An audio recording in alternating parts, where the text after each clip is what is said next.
Hello mga katanim, makulimlim mga panahon para mamitas ng sili. Ang dami na kasi ng bunga ng siling panigang natin. Kaya naman yung kapatid ko, kasama ko, namimitas ng sili. Kahit na nga mga katanim, maliliit pa lang yung mga puno ng sili natin, ay ang dami niya na mamunga. Kaso nga lang mga katanim, hindi sila sabay-sabay namumunga. Kasi hindi rin sila pare-pareho ng tubo. May malulusog, may mararaming dahon, may mga konti lang yung dahon, kaya hindi sila sabay-sabay mga katanim. Siguro isa rin sa dahilan yung kulang kasi sila sa tubig. Hindi pa kasi ganun karami mga katanim yung tubig na dumadaloy dito sa lugar namin. Kailangan pa namin mag-ipon ng tubig para may pandilig sa mga pananim. Pero kahit ganun mga katanim, nakakasurvive pa rin naman yung mga pananim nating siling panigang. Hindi nga lang siling panigang mga katanim ang tanim namin dito.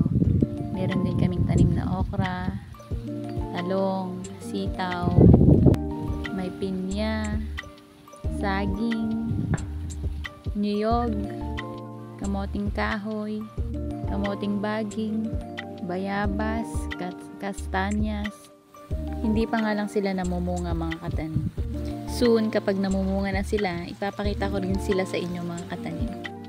Sa ngayon, dito muna tayo sa siling panigang kasi sila pa lang yung may mga bunga. Napansin ko nga mga katanim, itong dahon ng sili na to, may mga langgam siya sa ilalim. Ayan o, mga kulay itim na maliliit na langgam. Kaya tinatanggal ko. Kaya siguro naninilaw yung dahon mga katanim. Dahil sa kanila, nasisira nila yung mga dahon. Tingnan nyo naman. Pero kahit ganon, may bulaklak pa rin naman siya. Tara, mamitas na lang ulit tayo ng bunga ng sili. Tingnan nyo naman o, ang dami niyang bunga. Green na green yung mga bunga niya. Palakihin pa natin yan, huwag muna natin silang pitasin. Kasi hindi pa sila ganun ka-matured.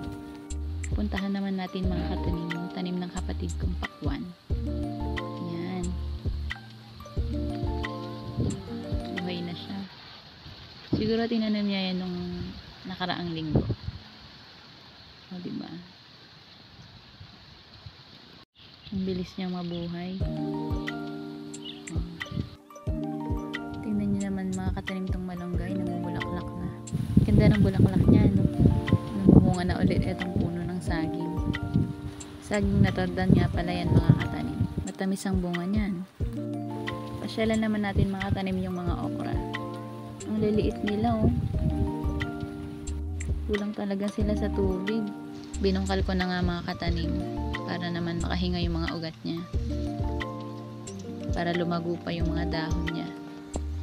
Magaan naman siyang gambulin kasi malambot yung lupa. Ito naman yung talong. Kirela niyan ay talong. Gandun. Ito nga mga katanim yung mga nakuha naming sili. Diba? May pangbenta na. Balik tayo sa okra. May malalusog naman na okra. Pero may mga maliliit pa rin. Pero yung iba, magsisimula ng mamunga. Naninilaw yung dahon niya mga katanim. Dahil yan siguro sa mga bugs na kumakapit sa kanila. Namumulaklak na nga rin itong kamatis. Ganda ng bulaklak niya.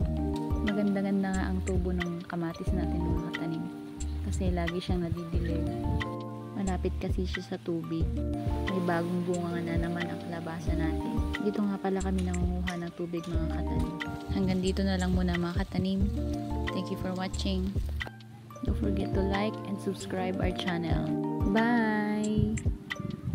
See you on my next video.